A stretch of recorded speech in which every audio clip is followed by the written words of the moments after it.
¿Qué voy a hacer con mi futuro? El miedo a la incertidumbre. ¿Qué hago con mi vida? Ángel Peralbo, coordinador. 3 de 30. Capítulo 1. ¿Qué voy a hacer con mi futuro? Por Óscar Pérez Cabrero. No puedes cambiar el viento, pero sí ajustar tus velas. Proverbio chino. El futuro ha sido una preocupación para el ser humano desde la noche de los tiempos. Hace miles de años los druidas trataban de adivinarlo en esferas de berilo, y a lo largo y ancho de la historia han estado presentes esta y otras formas de evidencia. Desde la bola de cristal muchos se han sofisticado nuestras herramientas para predecir el futuro, apoyadas en la ciencia y la matemática, pero ni por esa lo hemos logrado. Sabemos la hora exacta a la que se producirá un eclipse dentro de más de 10 años, pero se nos escapa aún lo más elemental para saber si podremos verlo: el comportamiento de los bancos nubosos en ese momento. Si el comportamiento de las nubes resulta un impredecible a largo plazo, imagina lo que podemos decir del nuestro. El maestro de la ciencia ficción, Isaac Asimov, en su novela de 1983 Los robots del amanecer, deslizó una reflexión que podríamos resumir con las siguientes preguntas. ¿Podrían las leyes de la conducta humana indicarnos cómo va a desarrollarse el futuro? ¿Serían más vinculantes en la medida en que no fuésemos conscientes de las mismas? ¿Serán de naturaleza estadística, de modo que sólo puedan expresarse con precisión tratando grandes muestras? Especular acerca de semejantes cuestiones resulta fascinante, pero desgraciadamente poco útil para nuestros propósitos cotidianos. El futuro, para bien o para mal, va a seguir siendo una incógnita. El futuro, mal que nos pese, nos va a seguir enfrentando a eso que tantos quebraderos de cabeza nos provoca: la incertidumbre. 1.1. El miedo a la incertidumbre. ¿Alguna vez te has resistido a cambiar algo por miedo a lo desconocido? Son incalculables las veces en que nuestras decisiones están condicionadas por la incertidumbre. El máximo exponente lo encontramos en el refranero español, en aquello de más vale malo conocido que bueno por conocer. Pocos refranes han suscitado tanta controversia, pues semejante proclama invita a un conformismo que puede llegar a ser nocivo. Tenemos, además, malas noticias para los conformistas. Tarde o temprano llega un momento en el que las cosas conocidas se terminan, hayan sido buenas, malas o regulares. Piensa en los grandes hitos de tu vida. ¿Qué los ha marcado? Los cambios. Cada cosa que merece la pena contar de nuestra trayectoria tiene que ver con algo nuevo que en algún momento sucedió. Estudié en tal sitio, me dediqué a tal oficio, me mudé a compartir piso, conocí a mi pareja. De los cambios vitales es precisamente de lo que vamos a hablar. Imagina que estás en el pasado, en el primer curso de educación primaria. Puede que lo más lejano que te preocupase entonces fuera que llegase ya el fin de semana o las próximas vacaciones.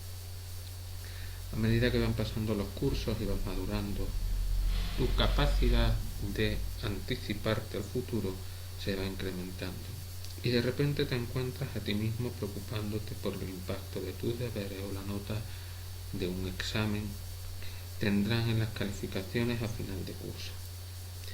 De repente te ves deseando terminar los estudios o enfrentándote a la decisión de estudiar una carrera universitaria. Sea cual sea el final del recorrido, lo que se ha tenido en todo momento es un mapa, un guión que establecía que después de primero iba segundo y después de este tercero y así sucesivamente. Un guión que establecía que para poder pasar de curso necesitabas lograr unos mínimos y de no hacerlo simplemente repetirías curso. Eso es certidumbre, una certidumbre que tarde o temprano termina. Resulta imposible hablar de incertidumbre esquivando el tema de la COVID-19, el ejemplo más extremo de nuestros tiempos. En el momento de escribir estas líneas, el mundo atraviesa lo que se ha dado en llamar la crisis del coronavirus. De un día para otro y sin previo aviso hemos visto cómo nuestras vidas se ponían en pausa. Hemos visto cómo nuestras preocupaciones cotidianas quedaban eclipsadas por la pérdida masiva de tantas vidas. Y también hemos comprobado que el futuro habría una infinidad de interrogantes para los que nadie tenía respuesta. Como no tengo una bola de cristal, desconozco qué percepción tendremos exactamente de todo esto cuando se publique este libro. Pero una cosa sí tengo clara. Quien lo haya vivido entenderá perfectamente lo que es la incertidumbre. Tampoco me atrevo a vaticinar hasta qué punto esta pandemia cambiará nuestra manera de entender el mundo, pero da la impresión de que va a condicionar para siempre a una generación entera. Desde la clínica psicológica estamos acostumbrados a ver cómo los acontecimientos extraordinarios experimentados en carne propia moldean en gran medida hasta la misma filosofía de vida del sujeto, y este sin duda es uno de ellos. En las siguientes páginas abordaremos casos inevitablemente previos a esta crisis, pero te sorprenderá descubrir cómo los mecanismos para afrontar el futuro que se observan en ellos te recordarán cosas que habrás escuchado en mitad de la pandemia. El caso de Pablo, cuando se avecinan cambios. Pablo llegó a nuestra consulta con las velas de su 18º cumpleaños recién sopladas. Estudiaba segundo de bachillerato y nada en su vida aparentaba ser problemático. Convivía con sus padres y sus hermanos, con los que mantenía una buena relación. Cumplía con sus responsabilidades, tenía una vida social satisfactoria y aún así reservaba tiempo para sus aficiones. Los estudios marchaban razonablemente bien, aunque empezó a rendir por debajo de lo que acostumbraba. Lo que al principio se atribuía a un bache propio de un curso tan difícil se convirtió en una preocupación para sus padres cuando empezaron a notar a Pablo distinto, más apático e irascible. El propio Pablo no sabía por qué estaba así. Intentaba explicárselo por la presión de un curso tan decisivo, pero aquello se desarbolaba en cuanto se comparaba con otros compañeros o con su hermano mayor cuando estuvo en su curso. A medida que le fui conociendo y en vista de que ninguna de las áreas evaluadas parecía ser el centro del problema, descubrí en Pablo una gran laguna, su futuro. En la primera entrevista él lo había despachado con un "eso no me preocupa", pero pronto noté cómo respondía con evasiva cuando le planteaba cuestiones más concretas al respecto. En consulta no solo se evalúa el contenido de la información que se comparte con el psicólogo, el cómo se da esta y la que sospechamos que se emite son a menudo elementos más reveladores. Lo que Pablo estaba haciendo, evitar y escapar de ciertos temas cuyo denominador común es su futuro, nos lleva a plantearnos la hipótesis de que sentía temor a los cambios que se avecinaban en su vida, y la manera que estaba teniendo de manejar ese temor era mirando para otro lado. El problema es que esa estrategia tan humana a menudo solo logra paliar el malestar a corto plazo, y en el largo no hace más que empeorar las cosas. Pablo estaba escapando del inevitable y por el camino se le consumían las ganas y se apoderaban de él los nervios. Según una encuesta publicada en 2019 por la Pew Research Center, G.N. Horwitz y W. Graft, most US teens see anxiety and depression as a major problem among their peers. Pew Research Center 2019. El 95% de los adolescentes consideraba prioritario en su futuro tener una profesión que les gustase, muy por encima de ganar mucho dinero, 51%, o tener hijos, 39%. Un dato que no sorprende en absoluto a los que escuchamos a diario el testimonio de numerosos jóvenes en consulta y que en el caso de Pablo pronto se replicaría. Los primeros pasos para ayudar a Pablo trataron de exponerlo precisamente a pensar en su futuro, plantearse a qué le gustaría dedicarse, si pretendía seguir estudiando el curso que viene o dónde se veía a corto y largo plazo. Poco a poco se fue poniendo de manifiesto que a Pablo le aterraba la idea de fracasar, de elegir mal sus opciones o no cumplir con las expectativas de sus padres. A partir de ahí pudimos empezar a enfocar el trabajo en unas preocupaciones que hasta entonces no se había reconocido ni a sí mismo. Al cabo de un tiempo el propio Pablo admitía haber estado malinterpretando demasiadas cosas. Tras seguir tu consejo de hablar con mis padres, me di cuenta de que cuando ellos me presionaban para estudiar era porque estaba empeorando mis resultados y temían que se me cerrasen puertas, no porque deseasen que estudiase una carrera en concreto. Me vino muy bien esa conversación con ellos, me quité un peso de encima. La tendencia a pintarse el futuro de Negro no es patrimonio exclusivo del final de la adolescencia, momento en el que se encontraba Pablo. A continuación te presento a Elena.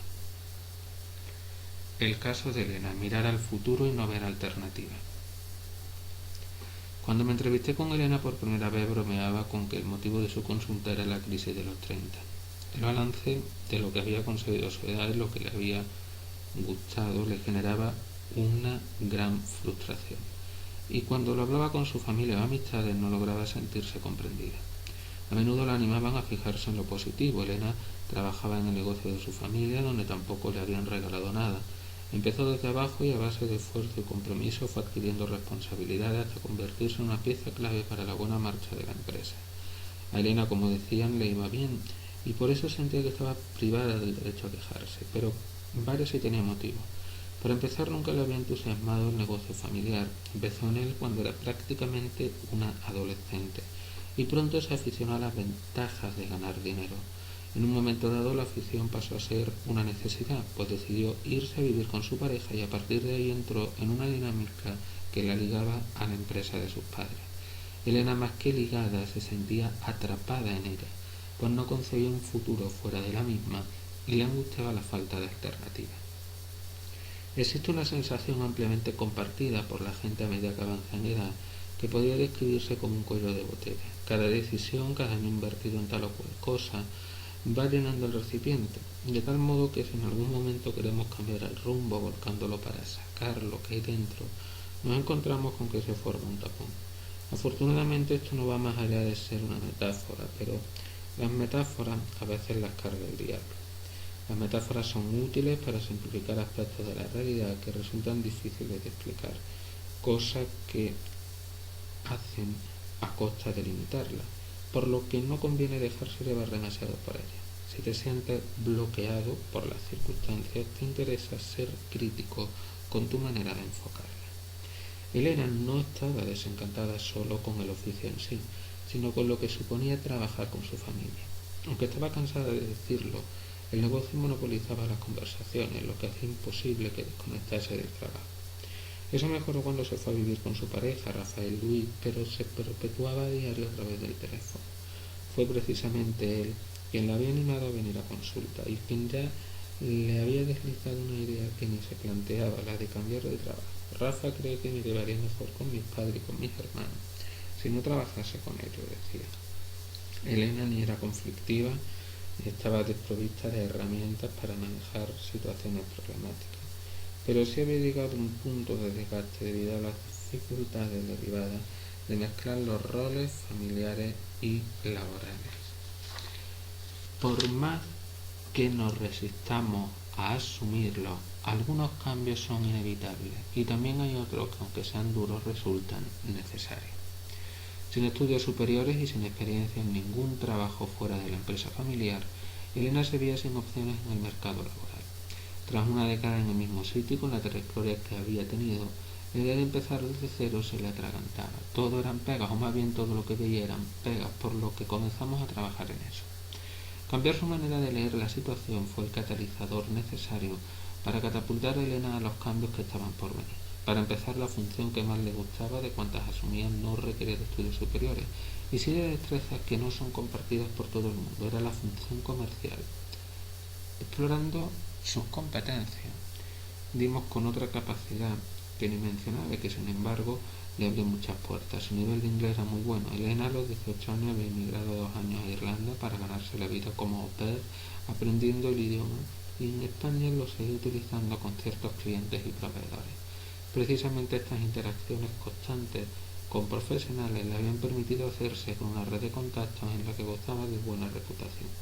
Y no ya con una red de contactos, sino con un conocimiento de diversos sectores ajenos al suyo, el del empaquetado de productos. Elena, después de tanto tiempo, había aprendido mucho del funcionamiento de empresas de distintos ámbitos, sus puntos fuertes, sus carencias, sus demandas. Donde ella veía un muro, lo que había era multitud de puertas cuyas llaves estaban en el manojo de su bolsillo. A medida que fuimos explorando opciones, la ilusión de Elena por cambiar la hizo más permeable a renunciar a ciertos privilegios que tenía entonces. Al principio no aceptaba la posibilidad de trabajar subordinada a otras personas cuando ya se había acostumbrado a un rol de liderazgo. Pero de nuevo le hice ver su tendencia a fijarse en una sola cara de la moneda. Privarse de un rol de responsabilidad tiene sus ventajas, como la de poder ajustar más su nivel de implicación con el trabajo, por no hablar de los dolores de cabeza que se iba a ahorrar. Para terminar de convencer a Elena, se llevó a cabo una estrategia basada en la técnica de moldeado del comportamiento, que comenzó por proponerle formar a una persona para que realizara su función. Me pareció muy buena idea porque era un paso intermedio necesario en caso de emanciparse de la empresa familiar, y por lo pronto le servía para tener un sustituto en caso de enfermar. Cuando Guillermo, su aplicado discípulo, empezó a funcionar, Elena probó a delegar responsabilidades en él, y a partir de ahí se le abrieron los cielos. No solo me he asegurado un relevo de garantías con Guillermo, sino que además me he dado cuenta de lo bien que se vive sin estar pendiente de ciertas cosas. Ya me acordaba de lo que era esto, es decir, se le propuso primero algo a lo que sí estaba dispuesta, y a partir de ahí las sucesivas ventajas que experimentó fueron moldeando sus pasos hacia el cambio. Como habrás podido intuir, el trabajo con Elena no consiste en llevarla de la mano a ningún sitio, ni persuadirla para tomar decisiones con las que no estuviese conforme. El rol del psicólogo se limita a presentar las posibles consecuencias de tomar uno u otro rumbo, cosa que se hiciera a partir del evaluado en la persona, pero es esta la que libremente decide. Lo que sí hubo que cambiar en Elena fue su tendencia a anticipar escenarios desastrosos. A modo de resumen, cuando se avecinan cambios en tu vida, mirar para otro lado no servirá para impedir lo inevitable. Afróntalo, estudia tus opciones y cuenta con que los temores del principio se irán disipando a medida que avances. Hay ciertos cambios que no van a venir solos, sino en la medida en que tú des el paso. Cuando sientas que necesitas abordar uno, revisa qué es exactamente lo que te impide tomar la iniciativa. Si es el miedo lo que te inhibe a la hora de cambiar cosas en tu vida, examina bien tus temores, pues podrían no estar tan justificados como piensas. Ángel Peralbo, coordinador.